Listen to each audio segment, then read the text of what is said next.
This episode is brought to you by Shopify. Upgrade your business with Shopify, home of the #1 checkout on the planet. Shop Pay boosts conversions up to 50%, meaning fewer carts going abandoned and more sales going cha-ching. So if you're into growing your business, get a commerce platform that's ready to sell wherever your customers are. Visit shopify.com to upgrade your selling today. This episode is brought to you by LifeLock. The new year brings new health goals and wealth goals. Protecting your identity is an important step. LifeLock monitors millions of data points per second. If your identity is stolen, LifeLock's restoration specialist will fix it, guaranteed or your money back. Resolve to make identity health and wealth part of your New Year's goals with LifeLock. Save up to 40% your first year. Visit LifeLock.com/podcast. Terms apply. With the election of Donald Trump, staying informed is more important than ever, and we're thankful you've chosen to listen to the DSR Network. Through the turbulent times ahead, we will continue to provide the insightful expert analysis on the issues that matter most around the world. We ask that you consider becoming a member to support our effort to provide you the best content possible. DSR members gain access to an ad-free listening experience, exclusive members-only segments of our shows, our members-only Discord community, and more. Use code HOLIDAY25 to get 50% off of your membership subscription at thedsrnetwork.com/buy. That's code HOLIDAY25 at thedsrnetwork.com/buy.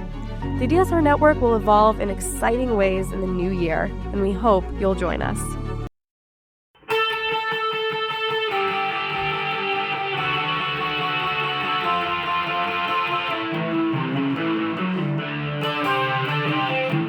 This is the Daily Blast from the New Republic, produced and presented by the DSR Network. I'm your host, Greg Sargent.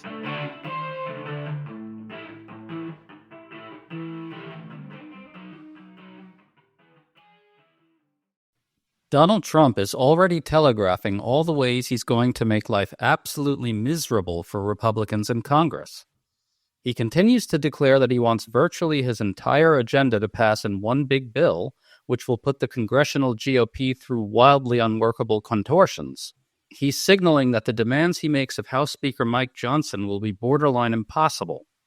He just doubled down on his threat of across-the-board tariffs, which many Republicans will not want to support. And to top it all off, he's empowered Elon Musk to propose huge spending cuts.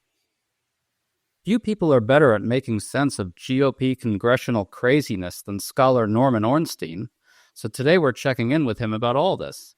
Great to have you back on, Norm. It's always good to be with you, Greg. So there's a lot to unpack here. Things are happening quickly. Let's start with Trump's idea that he wants to pass much of his agenda in one big bill. That would be via the reconciliation process, which is a budgetary maneuver that allows for passage by a simple majority in the Senate. In an interview on Monday, Trump signaled a bit of flexibility here, saying he might be open to doing this in two bills, but he also reiterated that his preference is for one big, beautiful bill. This would include who knows what on border security, energy deregulation, and renewing Trump's tax cuts for the rich and corporations. Norm, can you walk us through what he's asking for and why it's going to be so hard to pull off? He's asking for the impossible, Greg, because basically he wants to use this process of reconciliation. These are supposed to be things that are strictly related to taxing and spending and are supposed to be ones under something in the Senate called the Byrd Rule, after Robert Byrd, that does not add to the deficit over 10 years. That's why these tax cuts in the past go for 10 years, then completely die out and expire. Trump wants to continue all of those tax cuts, which would mean another $5 trillion added to the debt. He wants to do, as you said, Greg, who knows what on the border. He wants to include his tariff proposals and, theoretically, all of these spending cuts that will offset the tax cuts and lead us to a balanced budget. The problem there to start with is the only places where you can find big amounts of spending that you could, in theory, cut are from the defense budget or these permanent programs, sometimes called entitlements, Medicare, Medicaid, and Social Security. And Medicare and Social Security are not allowed under reconciliation. They could gut Medicaid, but a lot of Republicans are going to find out that that means cutting nursing home care. And to put all of that together in one bill that is of dubious legality, that would have to be approved by the Senate parliamentarian. And what we know about Trump, Greg, is that if anything goes wrong, he's not going to accept any of the blame for it. He is going to blame the Republicans who he said disappointed him and sold his ideas short.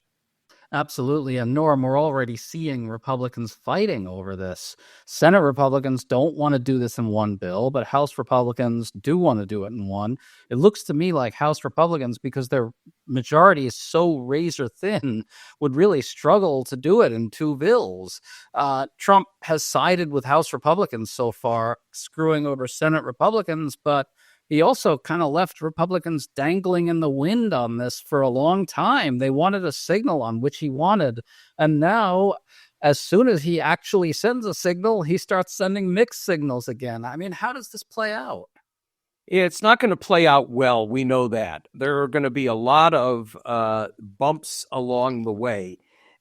We know that, first, Donald Trump knows nothing about the legislative process and very little about the executive process.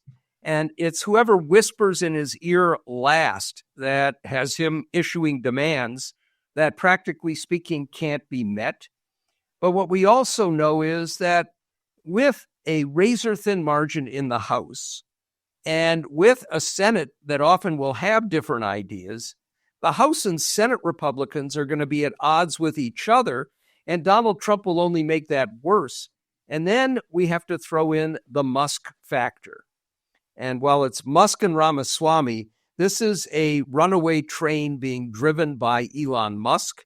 And we're already seeing Musk say in his various posts on his own Twitter, which I will continue to call it, saying that he doesn't see any reason why we can't cut 300 of the government departments out entirely, why we can't have trillions of dollars in cuts from the federal government without having a clue as to what the federal government is or what it does, except that he knows about the subsidies SpaceX and Tesla get, which he will not want to touch in the slightest fashion. And so we've got all kinds of people mucking around in an out-of-control sandbox, and Trump will only throw sand on all of his friends in that sandbox if he doesn't get what he wants, which he's not going to get. Let's talk about the predicament that Mike Johnson is in. Trump's agenda is going to put Republicans in a bad spot, generally speaking. Tax cuts for the rich and corporations, plus rolling back Biden's energy policies. You already have House Republicans opposing this because Biden's incentives for the green energy transition are already creating huge numbers of jobs in GOP districts. Voting to undo all that will be politically hard. Then throw in some wildly extreme immigration legislation. Trump's going to insist that Johnson succeed at this, all of it. But they're going to need some Democrats to pass anything because he can, afford to lose maybe one Republican? And Democrats won't go for a lot of this. Then what? So keep in mind that within a very short period of time, by January 21st, they will be down to 218 members because he's picked Mike Waltz, a Republican from Florida, to be his national security advisor. Doesn't need Senate confirmation. He will move over immediately. There will be very likely a quick hearing on Elise Stefanik to be the UN ambassador. That means they will have 217 Republicans to 215 Democrats for at least several months. And if any of them get sick, all these pandemics out there, the bird flu, and large numbers of them who have at least said they're not vaccinated for anything, he could be below a majority. But let's say he's not below a majority, and he's got a margin of 2 at most. 1, basically, because if he loses 2 when they're down to 217 and all the Democrats vote, it's a tie and they can't get anything done. What kind of leverage does this give Democrats? How would you advise them to use it? I mean, candidly, what can they actually accomplish here? So in the short run, my advice to Democrats would be, if Mike Johnson comes to you on his hands and knees begging for help, only give him help if you can protect seriously significant government programs, the safety net, keep them from further eviscerating women's health, for example, by defunding Planned Parenthood. Try and protect important things like public broadcasting and the endowments, the Head Start program and other things that they want to cut. Tell them that they will not be able, with any Democratic support, to block grant Medicaid and cut it by 25 or 35%. And if you can't achieve those things, tell Mike Johnson you're on your own, you've got a majority, you make it happen. At the same time, Democrats have to be sure, and they have to work, Greg, to build their own broader communications network, because we know that when things go south, the right-wing media operation, from Fox to X to Facebook and talk radio and a lot of others, will blame it all on George Soros, the congressional Democrats, and a lot of people will listen to them.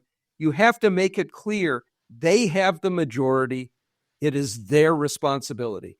But you don't want to send the country into utter turmoil, for example, by letting them breach the debt ceiling and destroy the full faith and credit of the United States. But you don't give them things unless you get something in return. House Democrats have to be prepared, not have this come on them and then scramble to find a strategy. They have to be prepared with every possibility where they can block bad things and maybe even get a few good things. Right. It sounds to me like what we're really talking about here is that Democrats have to have a fully formed battle plan for all these scenarios. Can I ask, Norm, we're seeing some signs that Democrats are trying to play footsie with people like Elon Musk, maybe even RFK Jr., who's absolutely batshit crazy and has no business near running HHS. Does that concern you? Do you take that seriously, or do you think it's just kind of rhetorical and that in the end Democrats will form this battle plan and really stay together and really be kind of ruthless? It seems to me that maybe we shouldn't be too confident in that, but I'd like to hear otherwise if you think so. I'm uneasy, Greg, for a couple of reasons. One is I'm not sure that those 215 Democrats will always act in concert. I mean, frankly, when it comes to these strategies that we've been talking about, I'm less worried about the so-called squad going along than I am about people like Jared Golden and Josh Gottheimer, who are the center-right part of the Democratic Party, who may decide that they'd rather work with Republicans than pursue some of these hardball strategies. But having said all of that, I've talked to House Democrats. A lot of them understand that they're in an existential battle for things that they care about deeply. I think Hakeem Jeffries is a strong, tough, and savvy leader. I am so relieved that Nancy Pelosi is back because she is their master strategist. Well, let's go back to Elon Musk for a second.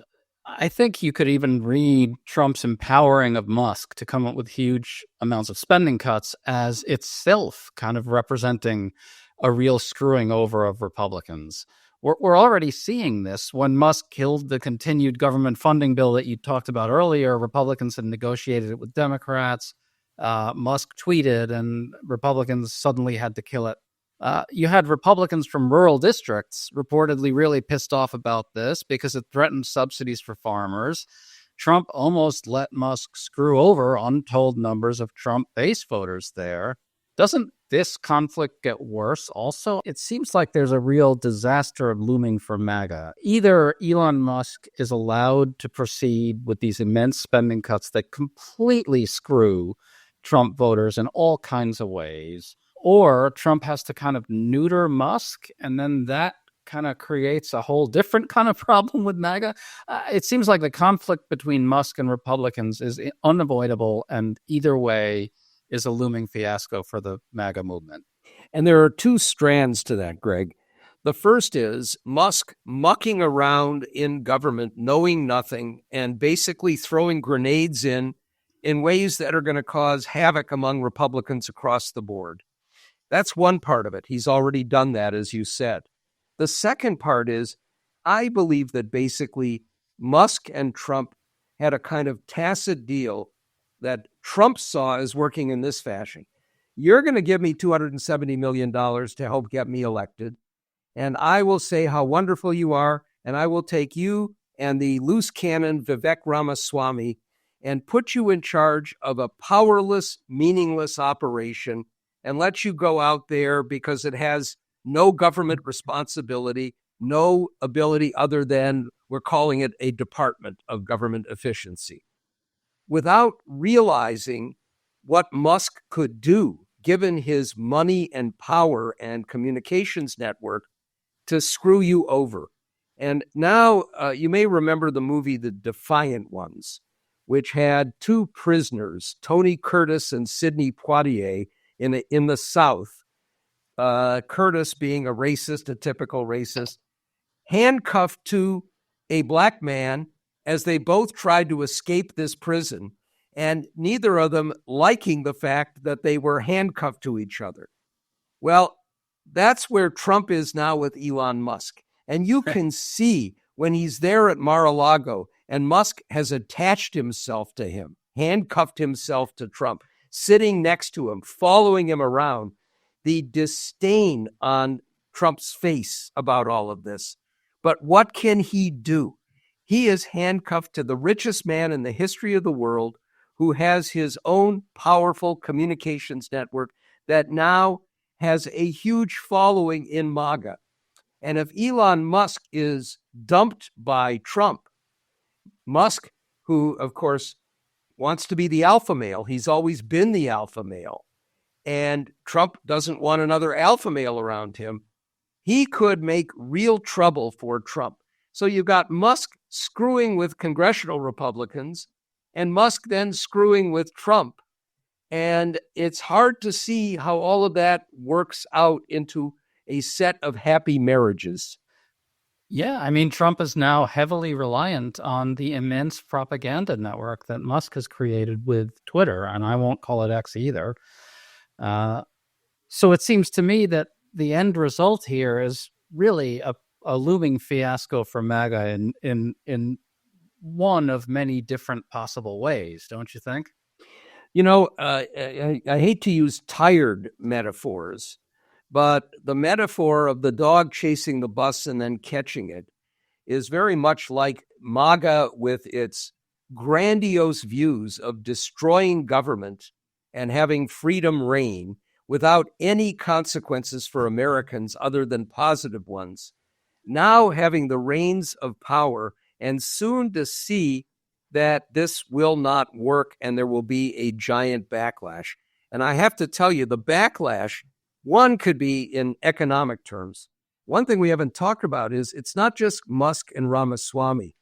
There are all these other tech bros who basically got J.D. Vance into the Senate and then into the vice presidency, starting with Peter Thiel.